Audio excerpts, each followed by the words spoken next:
find out about how, why, and what drives that music making. Hopefully Tim will share lots of this with us, and hopefully we'll have time at the end for some questions if you have specific things you'd like to further investigate with Tim's practice. Tim Munro is probably known to almost everyone in this room, but just in case you don't know who Tim is, he's our graduate and a graduate of somewhere else in Queensland. I was lucky enough to just dovetail with Tim when he was leaving Australia.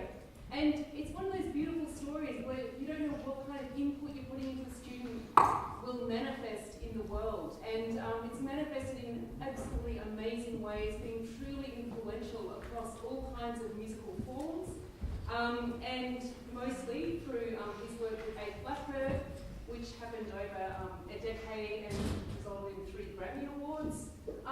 But also that has led to understanding how to work with composers, how to generate new ideas in music. And I'm pretty excited about the next chapter in Tim's life where all of that will start to come to fruition in a whole new way. So I hope we'll get a glimpse today of what that new chapter might be. For now, please welcome Tim Munro.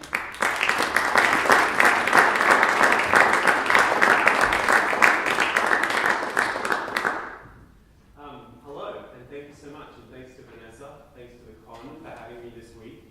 Just as a quick note, tomorrow I'm going to be working with 5 of the young students at the Con who will be performing with me in a lunchtime concert. I'm just waiting on a handheld mic, but I'm realizing as I'm talking now that perhaps I might not even actually need it. So that's a pain, but I'm going to use it because they provided it very kindly for me anyway. Every time I come back to Australia, I think a lot about my own weaknesses as a musician. When I was an undergrad and then a postgrad student at the Con, I felt that I had many weaknesses, and I really did feel that those were negatives and that they were things for me to overcome. There's something that we feel, I think, in the classical music world, that there is a perfection that is attainable. Someone walks onto stage, they look very pretty and dolled up, and they deliver something that, to all intents and purposes, feels kind of unimpeachable. So as a student, I always felt like I couldn't achieve those things. One of the wonderful things I've learned in the past 15, 20, 25, definitely getting older, years, is that actually those weaknesses become strengths.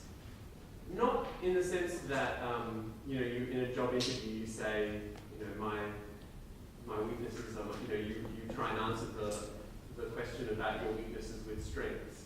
But more in the sense that weaknesses come to become part of who we are, very importantly, part of who we are in our personality, and who we are as musicians, and who we are as people. And those weaknesses are what define us, and what define us from other people, and what make us special. So I thought I would use this opportunity to play some of the music that I've been working on the last 4 or 5 years. I'm going to play 3 pieces, and then I'm going to sort of broadly give each of them a framing in terms of what I thought of as weaknesses and what came to help generate those particular pieces. So I'm going to begin with a piece by a young American composer named Amy Beth Kirsten. I worked with Amy very hard on this piece. It's one of those miraculous, for me, like a miraculous partnerships in that she really understood the things that I brought to the flute, and I understood what she could contribute as a composer, and we really worked together, hand in glove on this piece. The piece is called Pirouette on a Moon Sliver, and it's sort of simplest. It's the simplest thing to say is it's sort of a mad scene for solo flute.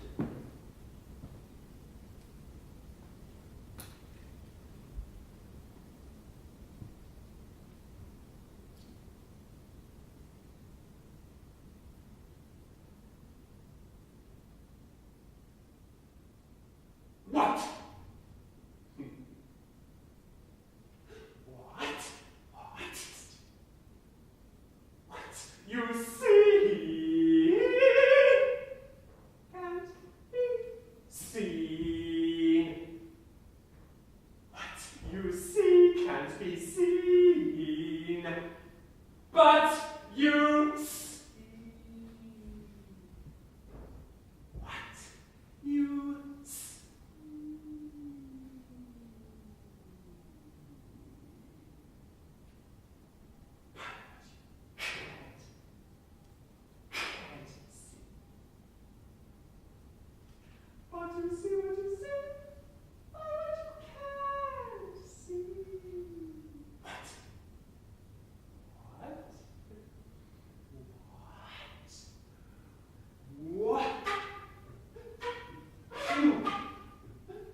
follow that piece with actual speaking out of my mouth like a normal human again. When I was an undergrad, I felt very strongly that there were two parts of me. There was the part of me that sat in a practice room and cultivated a very beautiful sound and a great attitude towards what I would have thought of at that time as art. And then I would come home and I would read Stephen King and I would watch horror movies and I would obsess over stand-up comedians. And it felt like there were two sides of me. There were the two Tims. And it has been incredibly freeing, and I feel like the piece Pirouette is a wonderful insight into the part of me that throws away that designation, that thinks that actually those two Tims are exactly the same Tim, and that my love for horror movies is present in the way that I think about even structuring the kind of shocks and the shock and awe of that piece of Pirouette. And Amy, who had heard me play had performed two previous pieces, which were sort of like mad scenes also, I think really understood that I had entered that part of my career where I felt that there were these kind of walls between what I did and what I loved, and that everything I loved made me who I was as an artist and who I was as a musician. And to like dive down into that just the tiniest bit further, that what that meant for me is that I, as an artist and as somebody who loves seeing and receiving art, whether it is horror movies or whether it is stand-up comedy or whether it is a Pixar movie or whether it is contemporary classical music, is that I love things that excite my senses, that are things that make me feel fear on the prickling of my skin and make me laugh so hard that it hurts. That when what I want to do as an artist and what I want artists to do for me as a consumer is to make me feel things and to make me just have full body experiences. And that for me really is something that has took a long time to find my way towards that.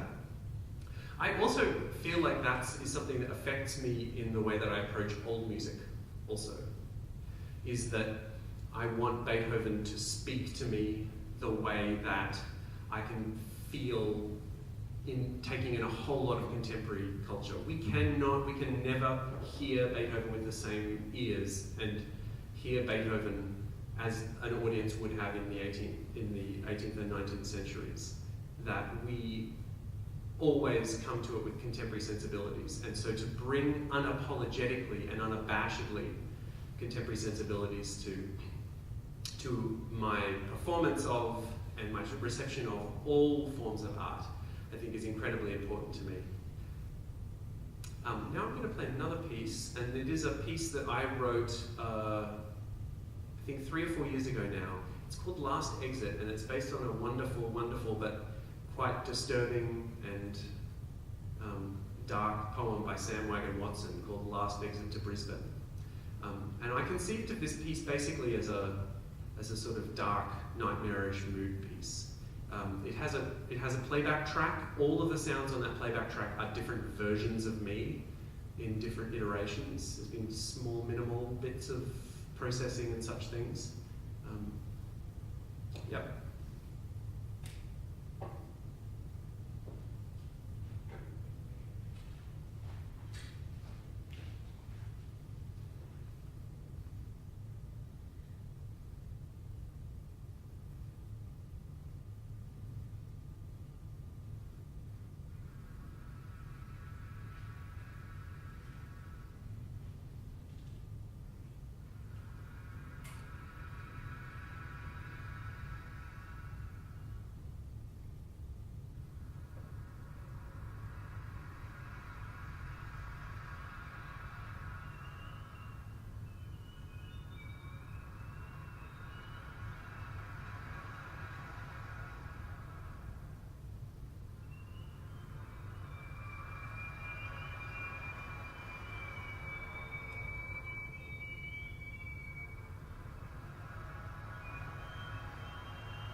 practiced for 4 hours. I went and I swam and I rode home. There was no sense that I was a lazy bones. But one thing that I found myself unable to do was to kind of reach the final moment of perfection, to kind of dot every I and to cross every T. And I feel like we have, as classical musicians, this weight of 300 or so years, 800, 1,000 years of looking at composers who are dead and saying, well, those works are complete works. Those composers dotted every I, they crossed every T, they completed their works. They made things like a perfect works. My experience in the last 15 years, wonderfully, with so many living composers, is that living composers never dot every I and never cross every T. That all artworks of art are provisional. That every composer goes through their whole life and they deliver a piece a lot of the time just because they if they don't deliver it by a date, then they will not receive the money for that commission, or they will not get that performance. All artists have to have to kind of finish before they're actually finished. Because we as humans and as artists are never finished. Everything is sort of a journey. Everything is sort of a provisional statement. It took me a long time to realize that. I always thought that I was lazy in that I wasn't able to finish things or make things perfectly finished.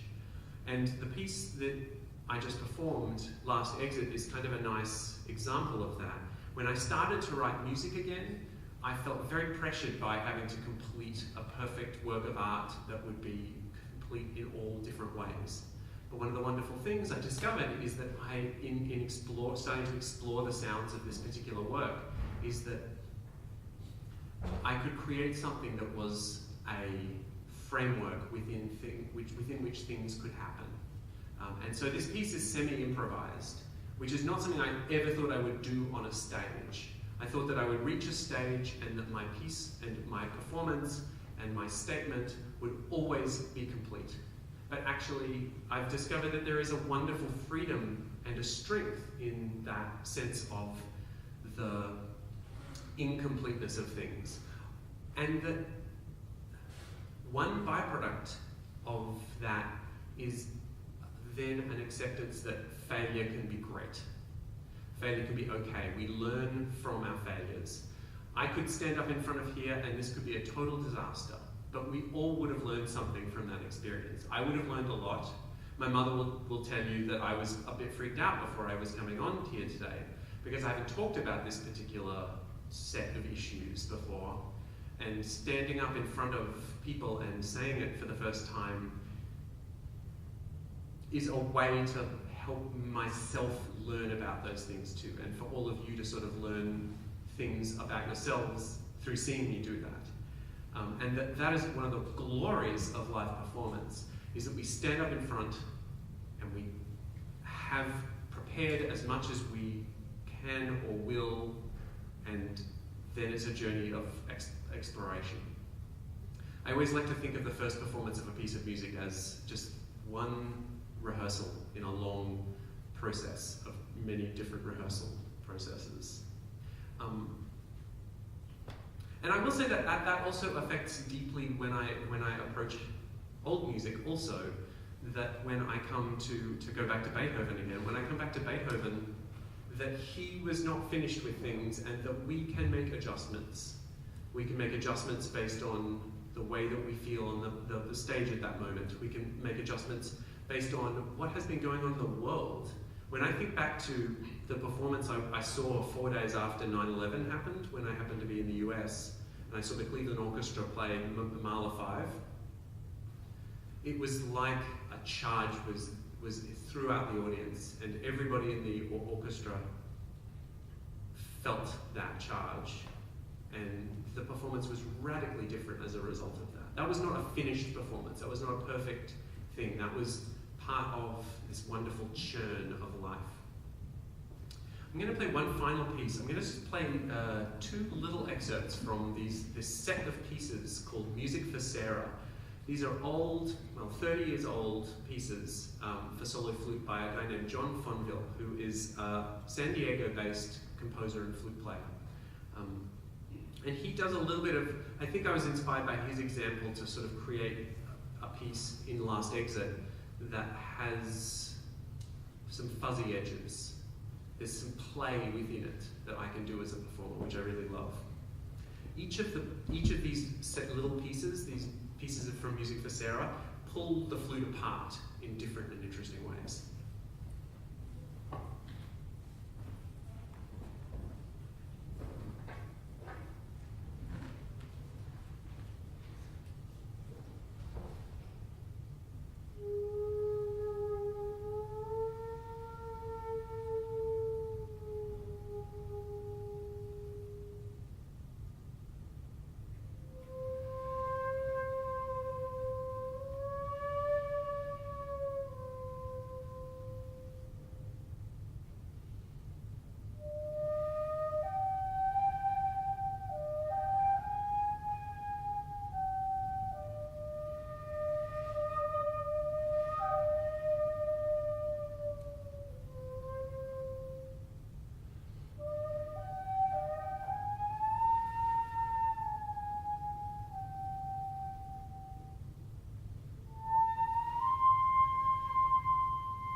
It's a theme that I touched on a little bit already, the idea of failure as an anxiety that is common, and that is something that I deeply felt throughout all of my training. And I really, I think that this is a common feeling among many classical musicians, that we are really never good enough. But for me, my own anxieties about different projects have really helped guide me. They've helped make me understand what are the directions I should be going in. And sometimes it's because I have anxiety about a thing, and when I drill down into that anxiety, I think I come to the conclusion that actually that anxiety comes from a position where it is that project is unhelpful to me, and it is not going to be something that I want to continue doing, and that it's a sort of anxiety where I can never live up to the thing that I would like to live up to, and I can dismiss those things. But then there's also situations in which I have anxiety about projects And it is because I care so deeply about those projects, and because I want things to go so well, that I do really care deeply. And those anxieties definitely manifest themselves in that particular way. A piece like Music for Sarah is wonderful for me because it combines both forms of anxiety. That last piece is the most terrifying thing I ever have to do on stage. It's this little impish thing, but because of the strange technique where it's one cycle that's repeated dozens and dozens of times, and each cycle I replace notes with in-breath singing, or what they call ingress singing. And that is a truly terrifying thing, and every time I do it, it never gets less terrifying, because the terror of falling off the tightrope is such that there's not really a net. And so I stumbled a couple of times in the last time that I just did it for you. But as I've performed this piece more and more, what I realize is that that can be important and baked into the piece itself, is that an audience can, by me stumbling, even just little bits and pieces, it can almost give a sense that there is something at stake. You know, the tightrope walker that does a thing with absolute perfection and is calm and confident the whole way through. We as audience members don't get that much out of that experience, apart from a really strong sense that that person is very good at what they do. But the one that gives us a little jiggle, there's immediately a story there that we're there with them. And I like that sense of it. The first of those movements is one of those ones where it has helped me. So the movement where I take the head joint off, every time I put the body of the flute up to my lips to perform that movement, it's about a 3 in 10 chance that I'm going to get sound the first time I blow air. And so, in the 7 out of 10 situations when I get nothing, I calmly take another deep breath, I reposition my lips a little, and then I blow again. And then 8 out of 10 times, I get sound. And then on the 2 out of 10 situations, take another deep breath, and I play again. And it has become a wonderful Zen process that I'm almost on stage in front of people working through a moment of deep and profound anxiety. And that's a thing that I realize about myself, is that anxiety and the emotions around those are things I want to play with.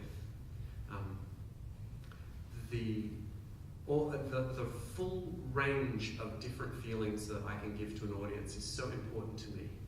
So as much as there I want, in Amy Kirsten's piece, I want terror and horror and shock and surprise. And for my own piece, I want to invoke some feelings of unease. And in John Fonville's piece, a real sense of play and of whimsy. To be able to capture all of those different things is so important to me, that the game is as important as the shock, is as important as a beautiful, mournful story, is as important as something that's maybe mystical. That we should all, in a concert experience, as both performers and listeners, be able to get and experience a full panoply of emotional experiences. And that's where I really feel like I can return to the way that I was before I went into the kind of wonderful institutional environment. It's very important for us to have experiences where we learn and we have concentration, but to be able to recapture some of those emotions that I had when I was a teenager, of joy and play, is very important to me. Okay, we're going to play again. So you're all going to stand up. This is a piece of music called Stamping in the Dark. And it combines all of the things that I love: unpredictability, a sense of play, and an involvement for all of us in the joy of music making. We're going to close our eyes. I'm going to count to 10. Then I'm going to say 1, and on 1 we're all going to stamp. And then we will all silently count to 10, and then we'll all stamp again where we think 1 is.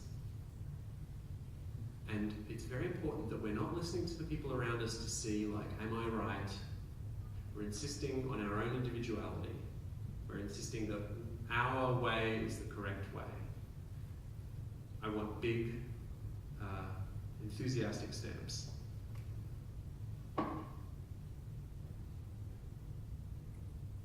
1, 2, 3, 4, 5, 6, 7, 8, 9, 10.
Spontaneous game.